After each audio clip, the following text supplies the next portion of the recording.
Assalamualaikum warahmatullahi wabarakatuh.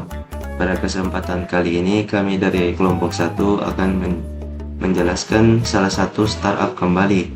Tapi di sini kami akan memaparkan tentang apakah startup ini e-commerce syariah atau dropshipping syariah, serta kami akan memaparkan tantangan serta rekomendasi strategi dalam pemasaran. Baik, langsung saja ke materinya. Nah, jadi startup yang kami pilih di sini bernama Evermost. Evermost adalah startup social commerce berbasis syariah asal Bandung, Indonesia, yang berdiri sejak tahun 2018. Platform ini menghubungkan pelaku UMKM lokal dengan para reseller individu, memungkinkan siapa saja, termasuk ibu rumah tangga dan pelajar, untuk berjualan produk halal tanpa perlu modal atau stok barang sendiri.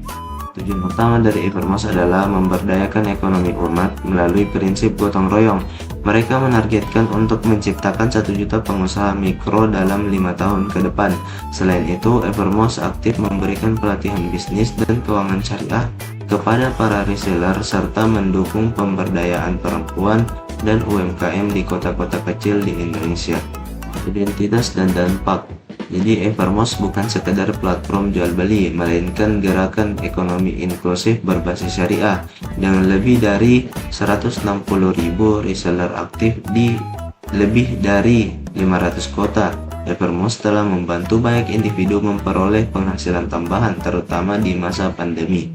Kemudian kita masuk pada bagian model bisnis dari Evermost. Jadi Evermost ini mengadopsi model bisnis reseller dropshipping syariah, yang dimana reseller mempromosikan produk melalui media sosial atau aplikasi Evermost. Kemudian konsumen melakukan pemesanan melalui tautan toko online dari reseller, dan kemudian Evermost akan menangani penyimpanan, pengemasan, dan pengiriman produk langsung ke konsumen. Maka produk yang dijual itu beragam, mulai dari makanan, minuman, fashion muslim, hingga produk kecantikan. Semuanya itu dijamin halal dan sesuai prinsip syariah. Kemudian adapun akad syariah yang digunakan dalam operasionalnya, Evermost ini menerapkan prinsip-prinsip syariah dengan pengawasan dari Dewan Pengawas Syariah. Meskipun tidak disebutkan secara spesifik akad yang digunakan, model bisnis Evermost mencerminkan akad wakalah bil ujrah, di mana reseller itu bertindak sebagai wakil atau wakalah atau agen, yang dimana memasarkan produk atas nama pemilik barang atau brand. Kemudian Evermost itu memberikan imbalan atau berupa ujrah, berupa komisi kepada reseller atas jasa pemasaran yang dilakukan. Selain itu, Evermost memastikan bahwa semua produk yang dijual telah melalui proses kurasi untuk menjamin kehalalan dan kualitasnya. Kemudian komitmen syariah. Evermost berkomitmen untuk menjalankan bisnis sesuai dengan prinsip syariah, termasuk diantaranya transparansi dalam perjanjian bisnis dengan reseller dan mitra, kemudian keadilan dalam pembagian keuntungan, dan amanah dalam menjaga kualitas produk dan layanan. Kemudian untuk bagian selanjutnya akan dijelaskan oleh Mutmina Nurul Irsyad. Kepada Iin saya persilahkan. Baik, terima kasih atas kesempatan yang diberikan. Di sini saya akan membahas mengenai tantangan dalam mengelola e-commerce syariah. Yang pertama ialah menjaga prinsip syariah secara konsisten. Mengapa? Karena menjaga agar seluruh aspek dalam bisnis itu berjalan sesuai dengan prinsip syariah, mulai dari kurasi produk yang halal, proses transaksi yang amanah, hingga sistem komisi yang transparan dan tidak menimbulkan unsur riba dan juga gharar. Dan yang kedua yaitu membangun kepercayaan dan kualitas produk, yaitu dengan kurasi ketat dan juga pengiriman tepat waktu maksimal 2x24 jam, dan juga transparansi produknya, karena setiap produk yang masuk harus melewati pemeriksaan kualitas dan kesesuaian dengan deskripsi yang ditampilkan di platform.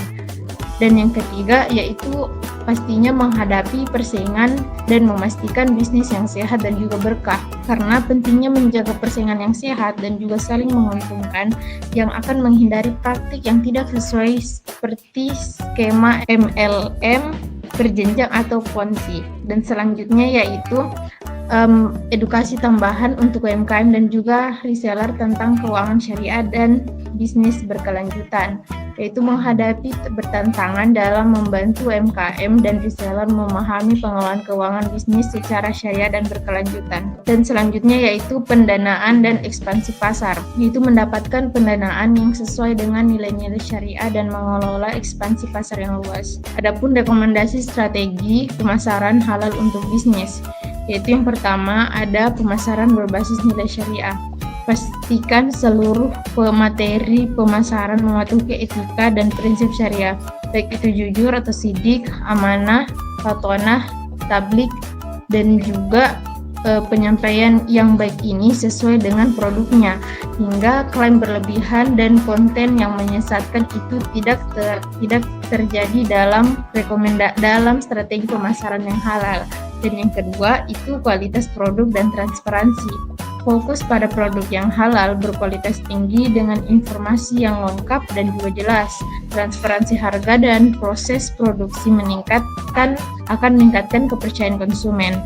Dan juga pastinya yaitu pemanfaatan media sosial dan juga media digital, yaitu dengan menggunakan media sosial baik itu Instagram, Facebook, TikTok, ataupun WhatsApp, dan website resmi untuk edukasi dan promosi produk, konten yang harus edukatif dan juga mengedepankan prinsip syariah serta menarik secara visualnya. Dan selanjutnya itu adalah kolaborasi dengan influencer syariah, dengan menggandeng influencer ataupun tokoh yang memiliki kredibilitas dalam komunitas muslim untuk membangun kepercayaan dan memperluas jangkauan pasar.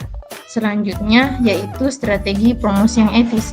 Gunakan promosi yang sesuai dengan syariah seperti penggunaan diskon wajar, paket bundling, dan program loyalitas tanpa unsur riba dan praktek tidak adil untuk menghindari skema piramida. Jadi seperti penggunaan diskon seperti ini yaitu dengan melakukan diskon misalnya 50% yaitu pada bulan Ramadan, karena ini itu menghindari dari unsur riba dan juga gharar. Dan selanjutnya segmentasi pasar dan edukasi konsumen. Targetkan segmen pasar yang sadar halal dan edukasi konsumen tentang pentingnya produk yang halal dan manfaat ekonomi syariah melalui konten yang mudah dipahami. Selanjutnya optimalisasi customer experience dan layanan. Itu dengan memberikan layanan yang responsif, proses transaksi yang mudah dan juga aman, serta pengiriman cepat untuk meningkatkan kepuasan dan loyalitas pelanggan. Nah, terkadang pelanggan itu menggunakan yang namanya chatbot agar memberikan respon kepada konsumen secara lebih cepat. Dan yang terakhir yaitu penggunaan strategi marketing mix 7P syariah, yaitu terapkan bauran pemasaran 7P yaitu product, price, place, promotion, people, physical evidence, dan proses, dengan penyelesaian nilai-nilai Islam dalam setiap elemennya, baik itu dari produk yang harus thayyib dan juga halal, price yang adil, place yang bersih dan juga jujur, serta promosi yang sesuai dengan produk, people yang jujur ataupun bertanggung jawab, physical evidence yaitu berupa bukti bahwa seperti tempat yang dapat menunjang dari bisnis tersebut, dan proses yang harus transparan. Dan selanjutnya yaitu saya kembalikan ke moderator. Baik, kita masuk pada bagian selanjutnya yaitu mengenai pertanyaan diskusi. Baiklah, di sini saya akan menjawab pertanyaan 1 dan 2. Oke, pertanyaan pertama. Apakah semua model bisnis dropshipping dapat diterapkan dalam Islam? Jika tidak, bagaimana cara menyelesaikannya agar halal? Jawab, tidak semua model bisnis dropshipping itu dapat diterapkan dalam Islam, karena beberapa bentuk dropshipping itu tidak halal, karena ia melibatkan jual beli barang yang belum dimiliki atau tidak ada kejelasan akad dan tanggung jawab, jadi masih gharar. Contohnya, jika kamu menjual barang dari supplier tanpa sepengetahuan pembeli bahwa kamu tidak punya barang itu, lalu kamu mengambil keuntungan di tengah tanpa peran yang jelas, hal ini bisa tidak sah secara syariah. Kemudian cara agar dropshipping ini halal dalam Islam. Yang pertama, gunakan akad wakalah atau perwakilan.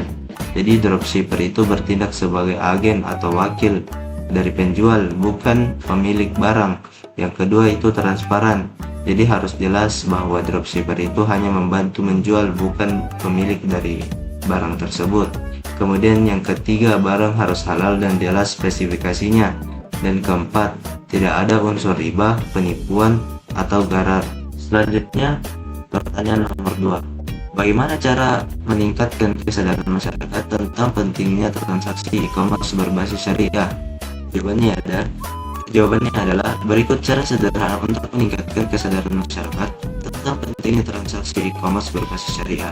Yang pertama, kita melakukan edukasi lewat media sosial dan seminar, seperti kita gunakan platform digital untuk menjelaskan manfaat dan prinsip syariah dalam transaksi online.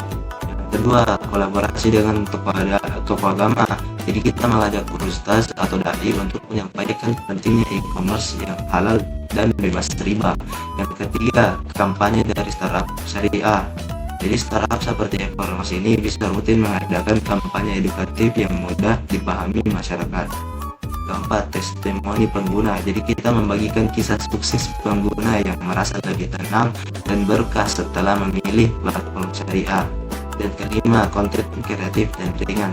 Jadi kita menggunakan video pendek atau infografis dan cerita menarik lainnya agar masyarakat tertarik dan mudah mengerti mengenai konsep syariah ini. Kemudian pertanyaan nomor 3 akan dijawab oleh Mukminah Nurul Irsyad. Kepada Mukminah saya silakan. Baik, untuk pertanyaan nomor 3 yaitu, menurut Anda apakah marketplace konvensional seperti Shopee ataupun Tokopedia dapat menerapkan prinsip syariah secara menyeluruh? Adapun jawabannya ialah, secara teori marketplace konvensional seperti Shopee ataupun Tokopedia bisa saja menerapkan prinsip syariah, tapi tidak mudah dilakukan secara menyeluruh karena ada beberapa alasannya, yaitu seperti produk yang dijualkan sangat beragam, termasuk yang tidak sesuai syariah, misalnya minuman beralkohol, produk tidak halal, dan lain-lain. Dan yang ketiga, sistem pembayaran sering menggunakan bunga ataupun riba lewat pay later ataupun kartu kredit. Yang ketiga, model bisnisnya belum diawasi oleh Dewan Pengawas Syariah. Namun, jika mereka mau melakukan perubahan besar seperti menyaring produk agar hanya yang halal saja, ataupun menghapus layanan berbasis riba, dan juga menyediakan akad dan kontrak syariah, serta mau untuk diawasi oleh lembaga syariah, maka prinsip syariah bisa diterapkan meski butuh waktu dan komitmen yang besar. Baik, mungkin itu cukup sekian. Saya kembalikan ke moderator. Baiklah, itulah tadi presentasi dari kami. Cukup sekian dari kami. Wabillahi taufiq wal hidayah. Assalamualaikum warahmatullahi wabarakatuh.